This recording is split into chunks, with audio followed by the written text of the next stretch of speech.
廣東人咧不時不食啊！接落嚟新歷嘅4、5月份咧，你哋食乜嘢咧？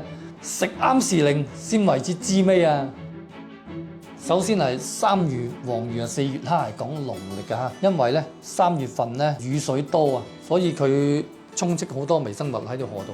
咁嗰啲蝦啊，同埋嗰啲黃魚啊，食嘅嘢比較多，所以肥美。並且咧3、4月咧係嗰個黃魚嘅產卵嘅季節，所以佢谷到好肥，包括蝦都係嘅。佢谷到最肥嘅時候，準備繁殖嘅時候咧係最好食嘅。咁黃魚咧而家最流行嘅就係黃魚生啦，一般啊我哋煎完之後用蒜頭豆豉蒸啦，或者係要係煎湯啦都好唔錯，因為佢魚味比較好。我覺得佢就有少少等於係平替版嘅三禮，都係南番順比較多啦，順德啊最多，杏壇一帶啊，係嘛？番禺啊、廣州呢邊咧就只係海鷗島啊，或者南沙附近啊都比較多嘅。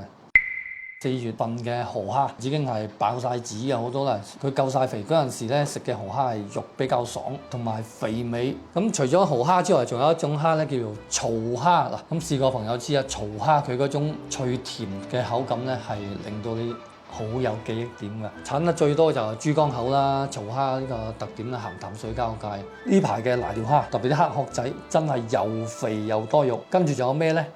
雞冠蝦，仲有紅蝦。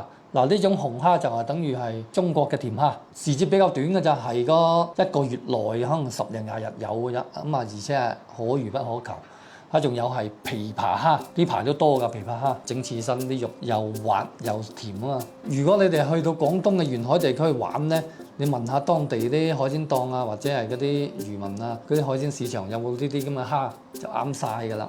當造啊嘛，咁除咗呢啲沿海嘅蝦之外咧，仲有啲乜嘢咧？魷魚啊，特別呢排啊，哇！我見佢哋去釣吹筒啊，一晚釣幾十斤啊！呢排係吹筒嘅季節啊，同埋嗰啲叫做蟹兔，一種魷魚，佢係好細細隻嘅啫，哇！入邊嗰啲膏係液態嘅，你一灼完上嚟，一咬落個嘴，啲膏爆漿出嚟嗰種鮮味。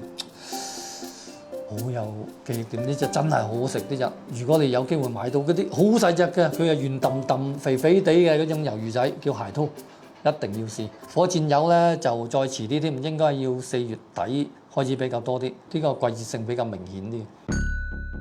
仲有啲鹹水嘢都好啊，有乜嘢咧？沙白呢排好肥美啊！你知啦，靚嘅沙白夠肥嘅沙白，啲肉賺到爆殼，跟住一蒸熟佢一爆出嚟。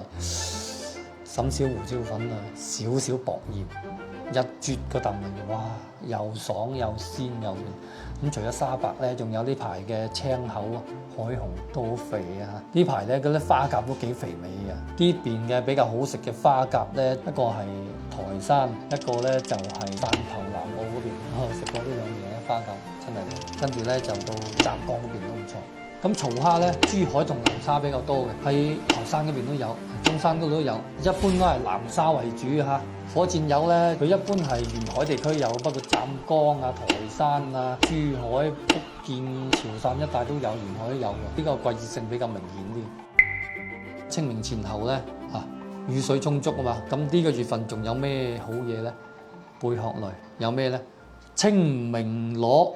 肥過鵝啊！呢排啲石螺真係好肥嘅。我食石螺咧，最中意就係粵北嗰啲山溪嘅石螺，呢個係首選。第二咧就係嗰個河入邊嘅石螺。咁除咗石螺之外，仲有山坑螺，呢排都好肥嘅嚇。仲有啲黃沙蜆啦，黃沙蜆咧其實有分好多唔同嘅河流，佢有唔同嘅樣嘅。最靚嘅咧就係有條紋，成隻蜆係金黃色嘅，嗰啲叫係黃沙蜆。如果有啲蜆係又黃又黑嘅咧，嗰啲唔係正宗黃沙蜆，佢係有泥有沙嘅地嘅河流生長嘅。如果純正生長喺泥灘附近嘅咧，嗰啲叫烏蜆，基本上係黑嘅多過黃嘅。最好食肯定係純黃色、純金黃色嗰啲黃沙蜆㗎啦。呢排肥美啊，最啱啊！蒜蓉蒸啦，鹽油蒸啦，黃沙蜆咧，西江北江都多。咁為之北江嘅，我比較中意啲流溪河一帶啊，好似曾江一帶都多㗎。咁再當落翻去順德呢邊都有，但係順德嗰邊咧以泥多啊，所以係烏蜆比較多啲嘅。仲有咧就係珠海斗門嗰個連州鎮嗰邊都係叫做黃沙蜆之鄉，因為始終出海口啊嘛。咁嗰邊咧黃沙蜆都唔錯嘅。其實咧魚類咧仲有啲特別嘅，就係我哋呢邊俗稱嘅三黃：黃眉頭、黃馬鰭，跟住仲有黃骨，呢排都當造嘅。咁仲有係黃腳臘啊，呢排都好肥嘅，因為黃腳臘呢排都開始回游喺淺海啊，食嘅嘢比較多，好肥美，魚油積累好豐富。除咗幾樣之外咧，仲有呢排嘅奶魚啊、花魚啊，呢啲都好肥美嘅，仲有邊魚添，春邊啊嘛。咁如果你話食邊魚啊、黃骨呢啲淡水類咧，我建議咧係粵北地區，粵北地區啲真係嗰啲北江魚好肥好靚，因為嗰邊我覺得啲水質真係好唔錯，而且水夠深喎。咁你話好似講到沿海鹹淡水啊，好似呢排啲臘魚咁啊，珠江口啲臘魚啦，仲有係台山嘅鹹淡水臘魚啊，鹹淡水交界啲臘魚真係值得一試你，比純鹹水嘅要好食好多。仲有中山崖口附近嗱，好多人嗰邊都有養嗰啲蝦蟹塘啊，咁放水出嘅時候咧，咁經常有啲臘魚出入嘅。咁如果去開嗰邊玩嘅朋友，記得留意一下。其實我哋廣東咧仲有一個而家可以講係消失的魚，你知唔知係咩魚啊？三泥魚啊！咁而家咧三泥咧市面賣嘅好多都係靠外邊進翻嚟㗎啦，你冇辦法，因為呢邊20-30年前都仲有嘅，近呢10零20年已經係消失咗㗎啦，咁冇辦法。但係咧而家係5月份嘅話咧，係食三泥嘅季節，初夏啊嘛，三泥係最肥美嘅。你知三泥有咩特點啊？肉質鮮嫩，魚味濃郁，仲有係鮮甜，真係滑。咁佢嘅缺點咧就係骨多嘅啫。嗱，雖然咧而家我哋本地嘅已經冇呢個魚食啦，但係咧我哋商城有啊。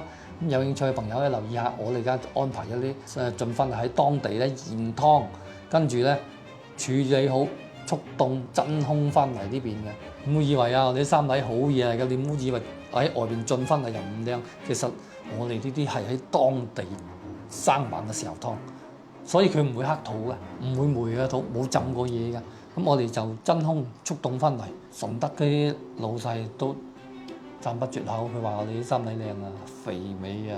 咁我哋而家有分咗軟硬邊賣啦，或者原條賣嘅，有興趣嘅你可以點下商城留意一下。咁4、5月份咧，仲有啲咩當造嘅蔬菜類咧？咁首先係蕨類啦，可以臘肉炒啦、蒜蓉炒啦，跟住咧就到嗰個香椿。香椿啊，我哋最中意煎蛋啊。仲有咧艾草，呢排咧啲艾草你知啦，春天啦，好多朋友就係一十重啊，中意整艾糍啊，或者係中意用啲艾嚟煎薄撐啊，整其他菜都比較多嘅。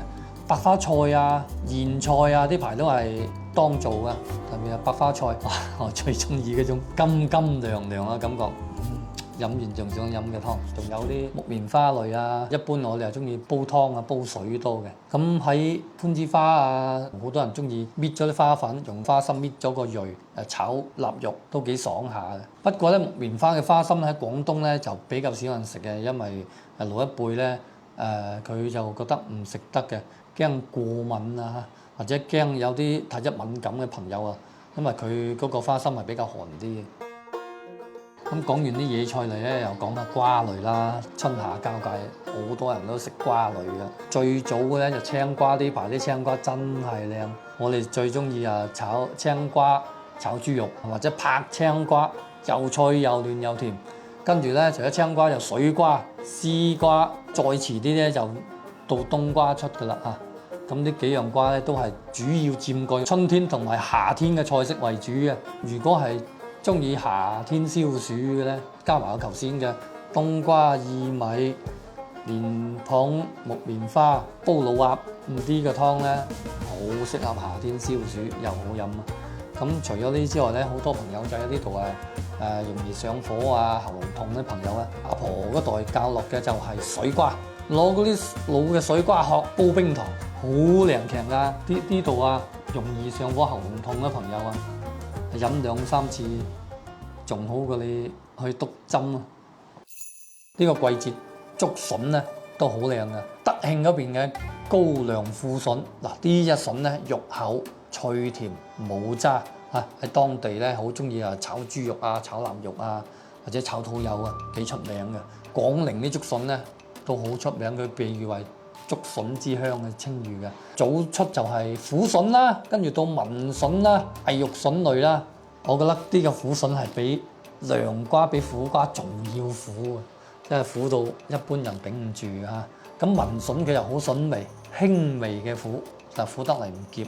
咁比較中意食脆甜啲嘅咧，就揀嗰個清貴甜筍啦。哇！呢個筍咧一樣係咁脆甜冇渣㗎，係喺廣寧咧最多人中意炒嘅。仲有四會呢個地方，佢四會嘅白沙鎮，佢嗰隻白沙筍其實都好出名嘅。比較多引進嘅就係珠三角一帶嘅南海啊、廣州嘅張槎附近啊嗰啲白沙筍啦，其實好多都係喺嗰邊引過嚟呢邊種。咁佢嘅特點都係脆甜冇渣，有筍味。仲有咧就係佛山南海嗰邊嘅吊絲丹筍啦。之前都有拍過吊絲丹咧，而家啲筍好似就冇以前咁好嘅筍味，但係佢一樣特色就係好似食沙葛咁樣，脆到完全係體驗唔到有嗰啲纖維嘅口感啊，同埋佢真係清甜。跟住到英德嗰邊麻筍，呢個麻筍我都比較中意。我除咗整筍乾之外咧，要嚟炒豬肉真係好有印象。我去新清遠都必點呢個菜。4、5月份咧，仲有啲咩水果系列咧？三月梨啦，三月梨呢排咧好中意攞嚟撈豉油啊、辣椒粉啊，整嗰啲咁嘅酸梨啊嘛。跟住仲有嗰個酸梅啦，浸梅賜酒嘅季節又嚟啦，或者係整酸梅鵝啊、酸梅鴨啊、酸梅炒雞啊、炆雞啊。醒胃啊嘛，咁呢啲咧一般梅州一帶河源啊比較多啊，仲有近嘅增城從化都有嘅，仲有嗰個桑果啊。呢排咧好多嗰啲桑果園已經開咗㗎啦，開始好多桑果摘㗎。咁最多就係本地嘅短嘅粗嘅桑果品種啦，仲有啲台灣品種啦，就嗰啲長嘅毛蟲桑果嚇，仲有呢排嘅菠蘿啊，徐聞菠蘿啦、菠蘿的海啦。中山嘅神灣菠蘿啦，咁呢2個月咧都係食菠蘿嘅時候㗎啦。中意食菠蘿嘅你咧就唔好錯過啦。仲有係荔枝3月紅、卑子笑，跟住仲有芒果。呢排咧都係開始食呢啲水果嘅。有興趣嘅朋友記得點個關注、收藏啦。根據我哋所講嘅嘢，去到唔同嘅地方咧揾唔同嘅食材，不時不食啊！呢啲先係老港嘅智慧啊嘛〜